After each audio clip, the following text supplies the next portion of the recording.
Hello, and welcome to today's live coaching call and community conversation. Today, we are going to be talking about hormones, insulin resistance, and all the things that we should be looking for as midlife women or menopausal women who might be, a little shocked about what's going on with our bodies. I know I was, and so I'm going to share a little bit of that with you today and give you a plan to help you feel and look your best as you're transitioning through these menopausal seasons. Because guess what, ladies, we're here for the rest of our lives. So welcome. If you're new here, my name is Diane Parham. I am the creator of the online course, The Intermittent Fasting for Today's Aging Woman. I will go ahead and post the information about the course in both the comment sections on Facebook and YouTube. So if you're interested in jumping in with us, that's where you want to go to find out more and get into class. You can join today when you register today. So we're super excited about that as well. And I also host the Midlife Mindset Shift course and community group coaching program as well. So welcome. Like I said, today we're going to talk about insulin resistance. We're going to talk about menopause, and we're going to talk about hormones. And what I'm going to share with you are 3 reasons why we as women just get blindsided with a lot of these health things that happen to us just simply because we have the opportunity to age. And for a lot of us, what we want to do is age well. So let's get to our conversation for today. So the first thing that we need to understand about insulin resistance specifically is that it can start years before menopause. Okay, so if we're already struggling with insulin resistance before menopause starts to set in, it's almost like we're in a no-win battle situation with weight and body fat and all the sugar-related diseases that start to creep up on us as we age. So for me in particular, I was that woman. I had been struggling with insulin resistance probably my whole adult life since I went through puberty, I'm sure. I always had body fat issues. I was always gaining and losing the same 20 pounds. I was always on some restrictive diet. I was always over exercising. I was all those things. And then even in my childbearing years, I did suffer from some infertility issues, which are also now we know insulin related with PCOS. And so insulin has just been that thing that's just always been that little like pesky nuisance in my life. And I do believe now that I've been studying this and coaching other women and have done a little of my own life history, know that insulin started for me, or the problem with insulin started for me when I was very young. I always had a really difficult time just metabolizing sugar in general. So if this sounds familiar to you, maybe as you think back on your years as a young woman, then it's it should be no surprise to us where we are ending up with these diagnoses of prediabetes and diabetes and having all these weight issues and all this body fat issues and all of these things that are so frustrating for us. It's because it started way before anyone was even talking to us about insulin resistance. So you're not alone in that part of what we're going to talk about today. The other thing is then we hit menopause, right? Or where it really starts to get difficult for us is through perimenopause, when our hormones just start to shift naturally. The hormone that greatly affects insulin is estrogen. Again, it goes back to point number 1, where a lot of us suffer with insulin problems even before we hit the perimenopausal stage. And it is just that estrogen imbalance that we have going on in our body. And in today's world, a lot of that is just lifestyle, being exposed to so many toxins or being exposed to a bunch of soy. We have a lesson inside of our intermittent fasting course about that. I have a couple videos about how I was soyed all the time. And that soy is one of those things in my life, whether it's in my makeup or it's in my candles or it's in the food that I'm consuming, completely throws me into a hormonal tailspin. So when I connected those dots, it was no wonder I ended up where I did as a pre-diabetic in my early 50s. So as our hormones, sex hormones shift and they go in a downward situation for us with perimenopause and menopause, insulin again just becomes the problematic hormone because it tries to offset that. And then we are given poor advice on how to reverse hormone related fluctuations that can cause insulin resistance. I'm going to share with you 5 really poor pieces of advice that I received, and I'm sure you have probably received as well, And then I'll throw in a little bonus one that just came to mind as well. So if you're suffering from insulin resistance, or if you're suffering from hormone related fluctuations that are causing you to gain weight in menopause or through perimenopause, or maybe you're in your 40s and you're starting to just notice some shifts, because it does for a lot of women start around 35 or 40, the advice that you're given is follow a balanced diet. Well, no joke. Like, we've been told that our whole life. But what is a balanced diet today? There's so many different nutritional genres and experts and people telling us what to do and not to do, and don't eat kale and don't eat oatmeal and you can't have this and you can't have that, that we don't even know what balanced means anymore. And if we did, we would follow that, right?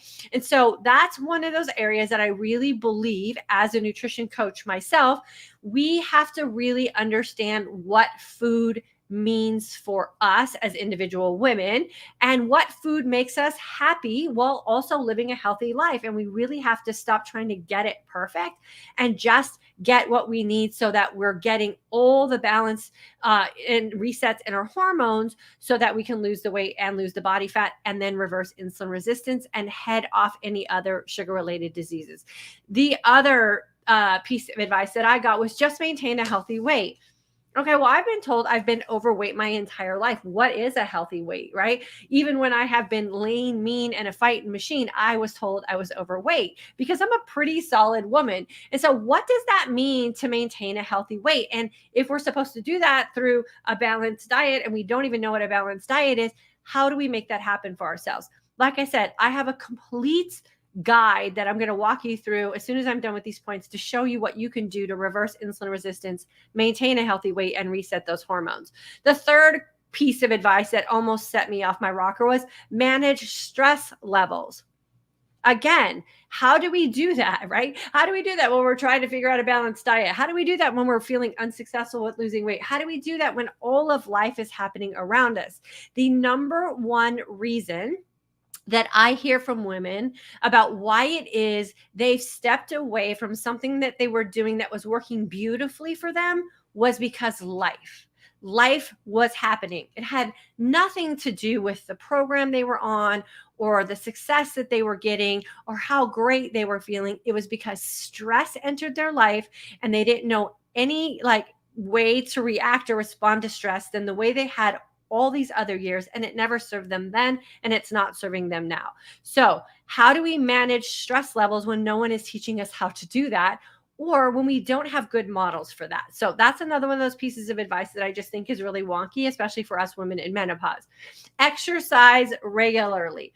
It is very difficult. The truth is, it is very difficult to want to get up and exercise when you don't feel good about yourself, or you're feeling fatigued, or you're feeling stressed out, or you don't have any energy anymore because your hormones are shifting and fluctuating. So another really poor piece of advice that I think we get as women. And then the last one is consult your doctor. So I did, in fact, consult my doctor, and I was told I was absolutely, crazy, right? Because there was no way that my body could be going through those things. It was all in my head. Here's an antidepressant, go along your way. You are not crazy, and doctors are just not educated in how it is we as women, even a lot of OB/GYN kind of doctors that we've been going to for years, which is the advice that I got from mine, was take these prescriptions and just go figure out how to live a happy life. And so we have to be careful about even the advice that we're getting from our physicians, because they have 15 minutes to spend with you. They have a protocol that they have been trained to do, and thank goodness they have those things for when we need them. But I don't think menopause and these sugar related disease situations, and even weight management is a place for our physician to particularly intervene. Again, I believe it is up to us as women to take responsibility for ourselves and really understand how our body is reacting and responding to decisions we're making. So in this midlife season, we have to change our mindset about how we care for ourselves, and we need to take responsibility for ourselves. Okay, as promised, I'm going to share with you the one thing that, if you can grasp this concept, can change everything for you with insulin resistance, diabetic conditions, weight that feels frustrating, all the things that are happening to you as an aging woman, and reverse them. so that you can have that opportunity to look and feel your best and live your most authentic life every single day. Okay, so we are going to talk about something I've talked about with you guys here before, and I'm super excited because I finally figured out how to make a really pretty slide to share with you so that we can grasp this concept. When we have insulin resistance problems, and again, that is kind of like it's kind of like the second stage of sugar related diseases. Hypoglycemia is really the first. That transitions into insulin resistance, and then we have to deal with the diabetic condition. So it is really an energy storage tank problem, is all that insulin resistance and this stubborn weight is. And we have to just learn how to manage that. And the best way to learn how to manage that is to understand what insulin is doing inside of our body, right, at certain times of the day. So here we practice an intermittent fasting lifestyle. I coach on the 20-hour fast and the 4-hour feast to reset your hunger hormones. Insulin is one of those hunger hormones. We start our fast at the 0 hour. From 0 to 12 hours is what we call our fasting opportunity. So that's when we're just not putting anything in our body that's going to create an insulin response. It is not the reversal or the healing opportunity of what we practice with intermittent fasting. It's setting the pace, right? It's just giving your body an opportunity to have to do nothing new. It's going to just process what you already have going on inside. From that 12-hour mark to that 20-hour mark, which is what we practice here, is where your fasted state begins. So being in a fasted state is where we start to make some of those hormonal reversals happening. A very popular fasting protocol is the 16-8 fasting protocol. You fast for 16 hours and you feast for 8. The problem for a lot of us women in menopause with hormonal imbalances and insulin resistance problem is 16 hours is not enough time to drain those energy storage tanks. We're barely tapping into that fasted state. And so that is where a lot of women are getting really frustrated and leaving intermittent fasting, is because that 16-hour mark is just not long enough. According to a lot of scientific research, autophagy doesn't even start until the 17th hour in a fasted state. So you're not even really getting into that cellular turnover and cellular healing, and your body just, self-cleansing itself on that cellular level. So you're cutting yourself short. But when we get to that 20-hour mark, and we do that on a consistent basis, here we call that the rinse and repeat consistently over time, we really have an opportunity to tap in and drain those tanks. And let me show you what that looks like for us. So this orange area on the top is what I call the last food experience. It's what's sitting at the top of your energy storage tank. This middle part there, that kind of teal green, is the overflow. So that's anything that your body couldn't utilize properly during your last food experience. And then it just kind of puts it in the storage tanks, or we could call that like the pantry area. And then that blue area is when we efficiently are draining the tanks on a 24-hour cycle. We get into that storage, the deep storage aspects of what's in our energy tank. And we get to the point where we drain that and we actually get into fat utilization. That is what happens at that 20-hour mark. So you'll see the last food experience is at 0 to 12. That's when insulin is at its lowest level. Insulin being the problem most of us are dealing with. That 12 to 16-hour mark is when you have the opportunity to tap into anything excess that's in your body in the way of food storage. And this is storage that has been accumulating for a lot of us over years, decades even. Then we get down to that storage or the drained tanks, right, where we get into that fat utilization. So this is how we drain the tanks. The tanks need to be drained efficiently over time, long enough and consistently enough for you to be able to reverse your insulin resistance so that you can become insulin sensitive again. The beautiful thing about thinking about our body system in this way is that we don't have to live a restrictive lifestyle to do this. We just get out of our body's way for a good 20 hours a day. We practice that clean fasting lifestyle, and then our body does all the heavy lifting for us.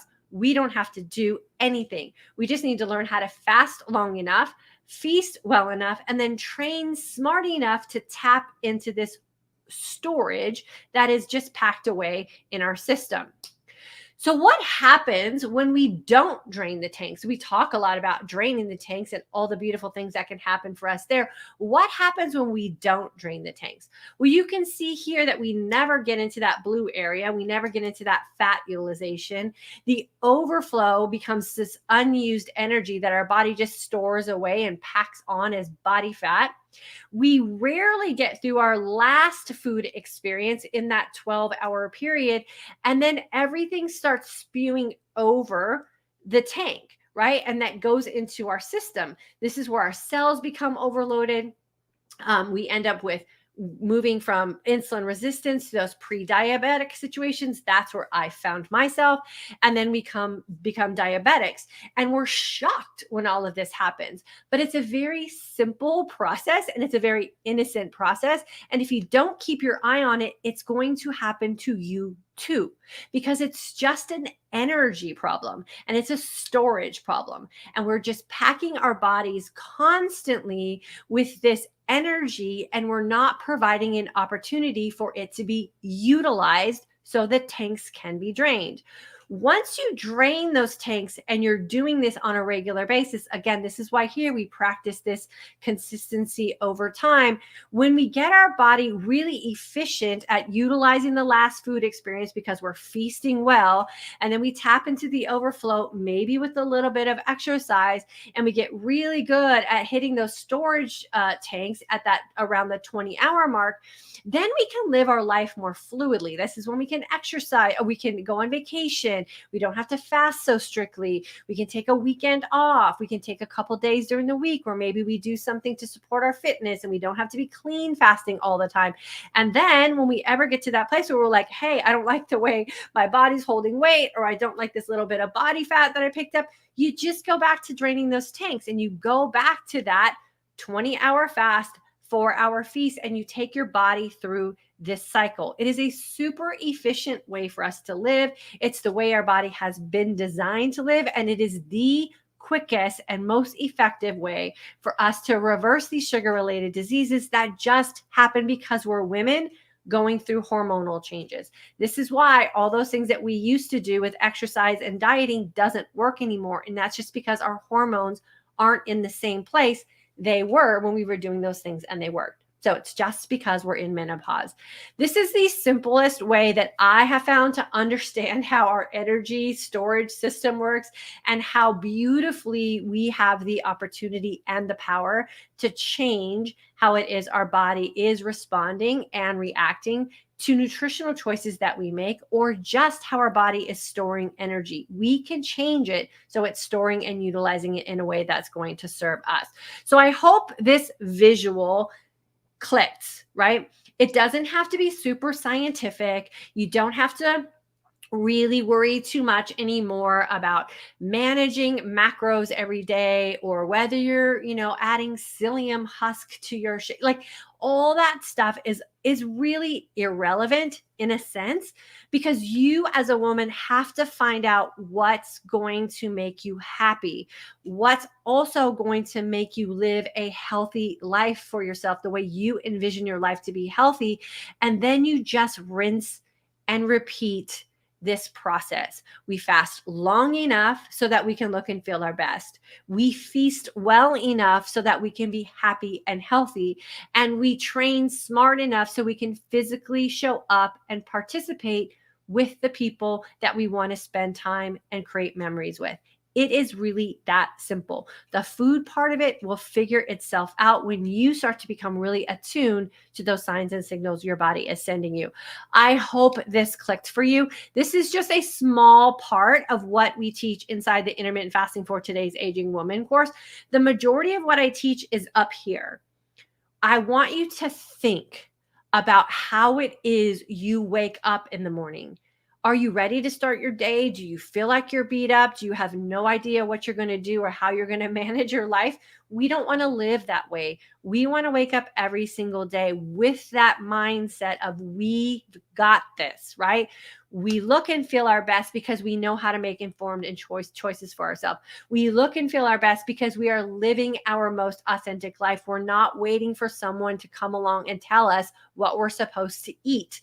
We don't want to live that way. We want to be able to make those decisions for ourselves because we are intelligent, responsible, independent, grown women. We can do this. We've got it. And I'm here to help coach you through the process. Okay, so let me see who we have here today. I'll answer your questions and comments, and then we will get out of here. If you're in the US, hopefully you have the day off. It's Labor Day here, and you can get out, enjoy hopefully some nice fall weather where you are. Charmin, good to see you, my friend. Colorful Colorado. I think Colorado is just in that beautiful stage right now, right? Where everything's starting to slowly change color. I'm loving that for you. And you'll have to just send me a picture in my email or something like that. Let me know how things are going where you are. It's been a great fasting week. I love it. Okay. I saw this comment when I was getting ready for today. And can you imagine if we all walked around going too mad? Like people be like, what are you mad about? Like, no, 2 meals a day, my friend. Loving that you're alternating between the 1 meal a day and 2 meal a day. Again, you do what's working for you. Don't let anybody tell you that what you're doing is not good, right? If you're thriving, you're feeling great, you're looking great, then girlfriend, you have got it all figured out. I'm so happy for you. Suda, Diane is a lifesaver. Under her guidance, you will be happy and healthy and satisfying life. That's what we are looking for. Sign up for the course. Thank you, Suda, for saying that. Suda's done some really amazing things for her health and longevity. She's a graduate of the course and in her midlife mindset shift course. I just love you, Suda. Thank you so much. I did put the comment, the registration for the course in both the Facebook comments and the YouTube comments, and it's also in the description box for my replay people as well. A September grad celebrating with a 5K. Thanks, Diane. Karen, you're welcome, my friend. So Karen was in a car accident, and her car accident did some really like in the beginning limiting things to her legs and her knees, and she has recovered very well and has signed up for a 5K. So there you go. We're so proud of you, Karen. So Fonda, November 22 grad, hit that like and thumbs up button. We are in an overfed lifestyle that causes hormone imbalance. I have to remember daily to not feed a fed stomach, which is hard when food is everywhere. You know, that's why we have the thing, right? That we got our thing right here. When in doubt, fast it out.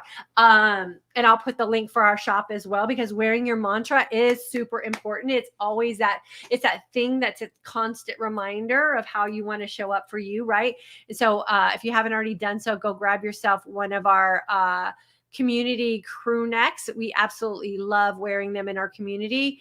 And it's just that thing where you get to like remind yourself every single day how it is you want to show up for yourself. And it is the absolute best. So thank you for saying that, Safanda. I appreciate you. And then Busy Fit. Love that. Been following for about a year. I've done the 20-hour fast, and it wasn't too difficult at all after a few days, but I found it difficult to get enough protein in 4 hours. Any suggestion? Yeah. What kind of protein guidance are you taking, and what it like, and if you're eating that much protein, is it doing what you wanted it to do? Are you eating it that much protein only because someone told you? Have you experimented with it? There again, if you follow the research, research suggests that you're only supposed to have about 30 grams of protein per meal. So if you're shooting for 120 grams of protein, that would be what? 4 sit downs of eating. So it's really easy to get that kind of protein in, right? You might have to just change some food things that you're ingesting if you really want to get that amount of protein. I personally shoot between 80 and 120 grams of protein a day. I feel fine. My fitness routines are great. My workouts are great. I just started getting back into some strength training. All my, muscle, everything that I need to have happening is happening. So we get so regimented about, you have to do this, you have to do this, you have to do this. What if you don't? I don't know, and then I don't know if it's really important to you, have a 5-hour feasting window. Like you have to, again, this is where we have to think for ourselves, right? Why are we making it so hard? So what's your most important thing? Busy, fit? Is it getting the protein in. Okay, so then you have to accommodate the protein. Is the most important thing fasting for 20 hours? Okay, then you accommodate the fasting for 20 hours. You have to be able to be flexible and fluctuate between all the things in order to make them work, because it's too hard to be perfect any other way. So something's got to ebb and something's got to flow, and you got to figure that out. Vonica, thank you for this video. Just what I needed. Former military wife, and was told by the doctors that I was all in my head and given antidepressants. Ugh.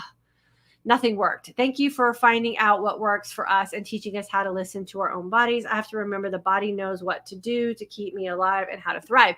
We just have to get ourselves out of the way. Also, healing within comes first, and then the weight loss. Yeah, 100%. Our body is the deciding factor on how we heal. And here's the thing about antidepressants.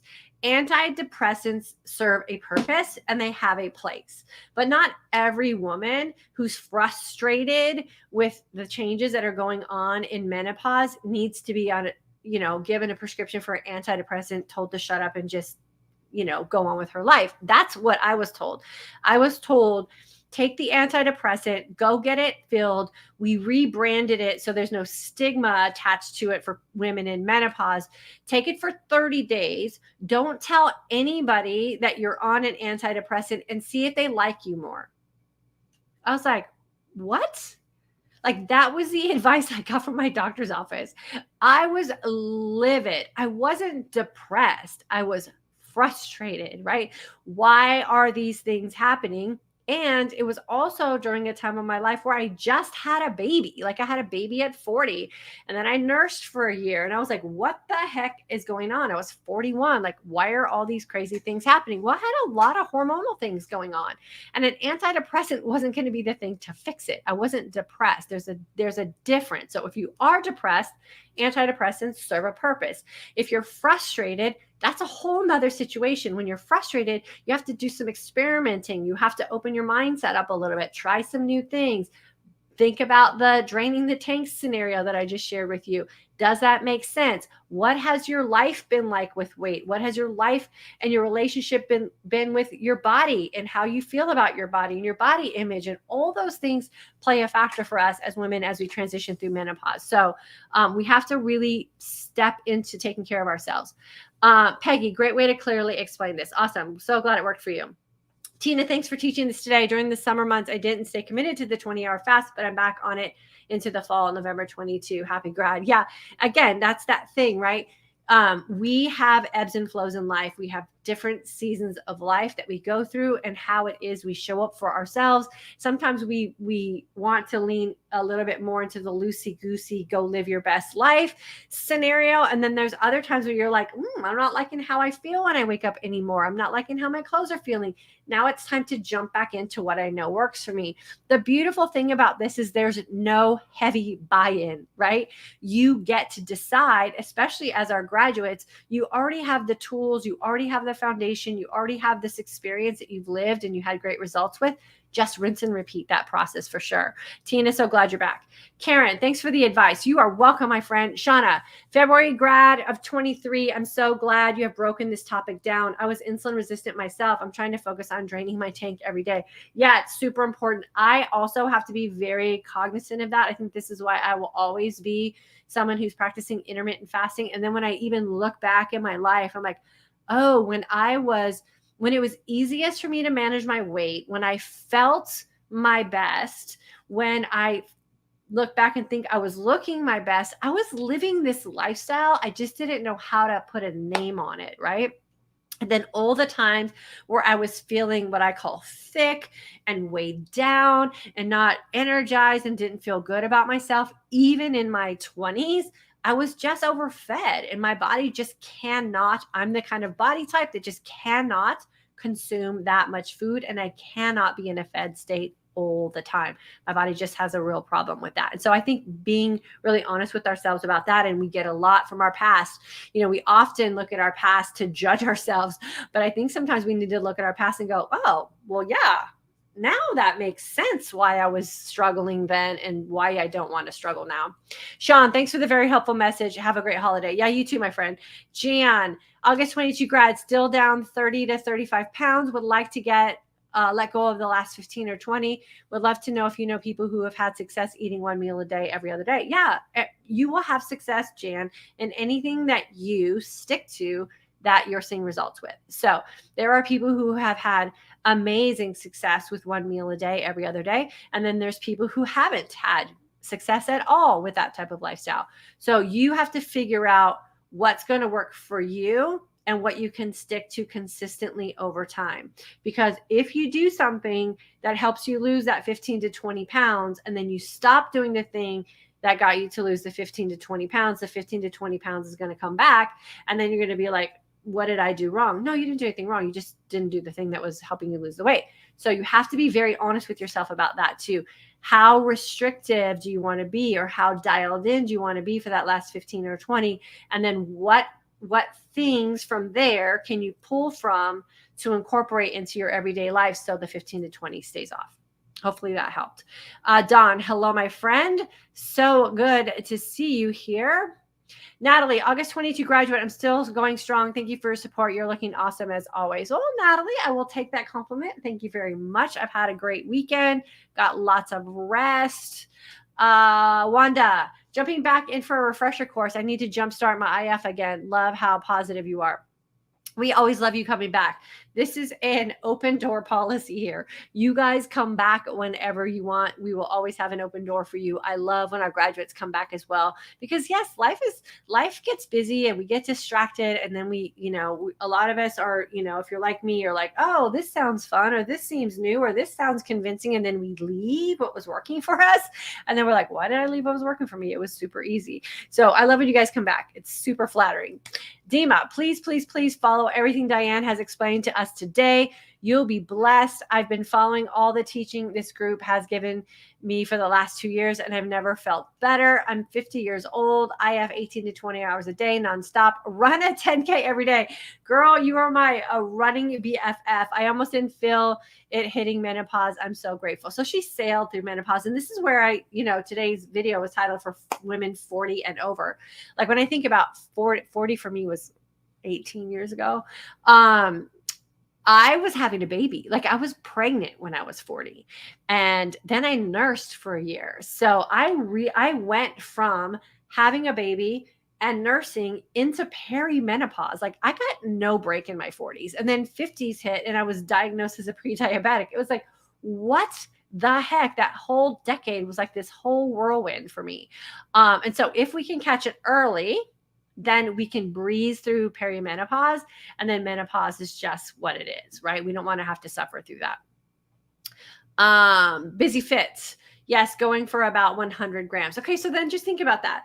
You can get 30 something grams in a break fast meal. You can have a 30 gram mid meal, and then you can have a 30 gram closing your feast meal. So you just got to look for opportunities to add some protein. And I think sometimes because of what we see on the internet, we think protein, we put, I don't know why I said protein. We put protein in a box, right? And it has to be XYZ. There's a lot of protein sources out there today. It's very easy to get 30 grams of protein in a sitting. So open your mind up a little bit and see if you can, mix and match some things and up that protein intake, like flax seeds, pumpkin seeds, adding a scoop of protein powder into something, some cottage cheese, tuna fish, like have a can of tuna fish. We love having like a tuna salad. If you follow me on Instagram, I just posted our tuna salad the other day. Like that's like 43 grams of protein for a can of tuna fish. No problem, right? You're 13 grams over. So a half a can is 20. So you have to be open to trying some new things and getting some protein in. We just also recently switched, and I sent an email about this, peanut butters, because our peanut butter was super heavy in fat. And I'm like, I want the protein aspect of peanut butter, but I don't want the fat aspect of peanut butter. Not because I am fat phobic or I don't need the fat. I just didn't want, it was like, I found better sources of fat. So we changed our peanut butter. Now it's a no fat peanut butter and a high protein peanut butter. So I can have more of that peanut butter option without overdoing it on the fat. So you have to just play and experiment and read some labels, and then just be opening to getting outside of other people's protein boxes and create your own. I think that'll be the best advice for you. The truth is, I often never feel hungry. I can easily go 72 hours without food, just not sure how often to fast 72 hours. You have to figure that out for you. There's people who thrive in that. When fasting really became like the buzz back in the day, there were people in like Silicon Valley. There were a lot of like CEOs and like big business executives who would fast from Sunday nights until Friday, and they were busy. So they would fast all during the week, and then they would feast and party it up on the weekends. And they love that lifestyle just because it was easy, right? So it just depends on your personality and how's your body handling the decisions you're making. There is no one right way. And there's, really no wrong way as long as you're doing it from the right mindset approach. So as long as we're not doing things drastically or desperately, or you're being super, super restrictive, meaning you're fighting against things to try to fast. If you're just naturally thriving in that fasted state and it's working for you, girlfriend, I'd just say go with it. Go with it and see what your body does. Busy Fit, thank you. That response is helpful. That's why I'm a follower. You rock. Thank you, Busy, for following for sure. Peggy, I finally let go of trying to do it perfectly, and things are going so much better. 100%. And can someone define perfect for me in this lifestyle? Can you define what a perfect menopausal life is? Because if you can define perfect in menopause, and you can define a perfect nutrition plan, and you can find a perfect workout schedule, and you can find a perfect whatever, girl, like game over. You just won the lottery, right? So we're trying to become something that is non-existent and that is exhausting. We need to stop worrying about being perfect, and we just need to figure out what works for us so we can be happy and healthy. Dawn, I'm getting back on track. Your advice helps me stay on track. Awesome. August 21. Are you an August 21 grad? Welcome back, girlfriend. Love seeing you here. January 23 grad. Antidepressants made me want to eat. IF is my way of life. Clear-headed and loving each day. Yeah, and I think a lot of times when we're prescribed medication that we don't really need, it's just the Band-Aid approach to things, then we do have some of those side effects that probably make it worse, right? I 100%, if I felt like I needed to be on an antidepressant because I was depressed, and I'm pretty tuned into my feelings, I would be on an antidepressant. I have never really felt like I was depressed. I've had anxiety, I've had stress, I've had lots of things going on with me, especially in menopause, things I've never felt before, but I would never describe them as depressed. And so we probably want to make sure that we're really clear when we're expressing ourselves to our doctors too. Are you feeling anxious? Are you feeling nervous? Are you feeling stressed? Like those are different feelings than depressed. And I think sometimes they lump all that in antidepressants subscription. I've shared on my email list yesterday, one of the things that I started taking per my doctor's advice that has helped tremendously with those anxiety feelings. Again, I've never had anxiety ever in my life, but I have done some research and have found that it is one of those side effects of menopause. Hooray, we can add another one to the list. And what I included in the email has helped me tremendously. So if you're not on my email list, get on my email list, because that's where I share all the inside scoop stuff. And if you are on my email list, check for the email that I sent out yesterday. It's all in there. Jessica from North Florida did my first 20-hour fast, and then the hurricane hit. Just got power on yesterday. Planning on jumping back in when things settle back out. Yeah, here's what I say about weather conditions and catastrophic events in our life. Girlfriend, when in doubt, fast it out. Like, we don't need to be worrying about refrigeration or heat or cooking things or restaurants being open. As long as you got some water, you can fast your way through anything, right? And so, but get your life back in order, get back on track, and then let us know how things are going. We're thinking about you also. Thank you for the open door policy. Yeah, you're welcome. Safanda, that was horrible for the doctor to say about taking antidepressants. Another reason why I'm so thankful to have found you. Yeah, you're welcome, my friend. The things that have come up with the doctor's offices have been absolutely bonkers. I go for blood tests, scans, all my, colonoscopies, mammograms, all those kind of things. But when it comes to like lifestyle things, there's no one that knows better than me for me. And no one that knows better for you than you. Trust me on that one. Charmin, thumbs up, please. Yes, can you guys hit those thumbs up? Hey, since we got the OGs here who are hanging out till the end, I'm going to share this little story with you about this type of environment on YouTube, Instagram, Facebook, wherever, TikTok, wherever it is you follow people. One of the people that I follow that I absolutely just love on TikTok was just sharing a story how she lost a really big like business contract because she didn't have any likes on her Instagram posts. Like people were engaging with her in her DMs and they were sharing her content and saving her content, but they weren't hitting the like button. And she lost this huge business contract financial deal because the brand didn't see that her people were liking her things. So if you follow someone and you appreciate what they provide as free content for you, please take the second to hit the like button. Please take the second to hit the subscribe button. Please take the second to just leave a comment. For me included, like I'm considered an influencer and creator myself. And I often get companies reaching out to me wanting to work with me and promote products to our demographic, which is what we want. We want people who are in our demographic promoting products to our demographic. Like we don't want to be buying things from 20 and 30-year-olds, bless their hearts, right? But if we don't have a community that looks like it's supported, then we don't get those opportunities as creators, right? And so it really is one of those really effortless, very cost-effective things that communities can do for people that they follow to show kind of like love and respect for the work that they put out is hit the like button, hit the share button, hit the save button, leave a comment, subscribe, follow. It's super easy to do. And here's the deal. If you're here watching us, the algorithms are going to promote more videos from this community because you've watched, right? So subscribing or liking or following isn't going to do anything different to what shows up in your feed.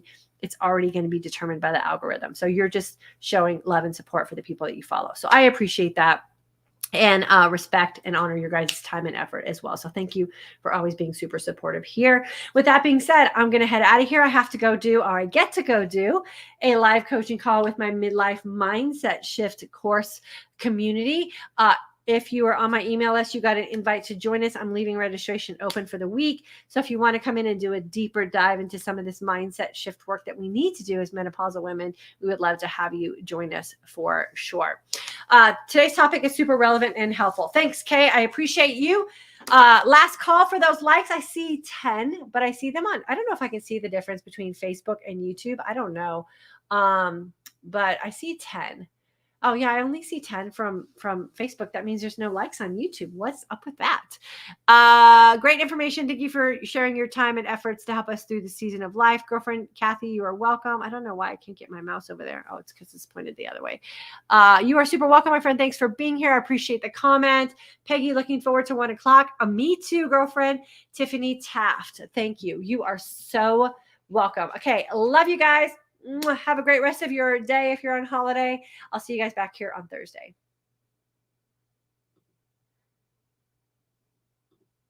YouTube has 42. Awesome. Thanks, Dale. I'm gonna have you guys, I'm gonna assign jobs for you guys to tell me where the likes are on YouTube because I can't see them. So it's more than that on YouTube. Okay, Natalie, thanks. Okay, I'm gonna call out my YouTube community to tell me and give me an update on what the YouTube likes are when we go live, so I'll know.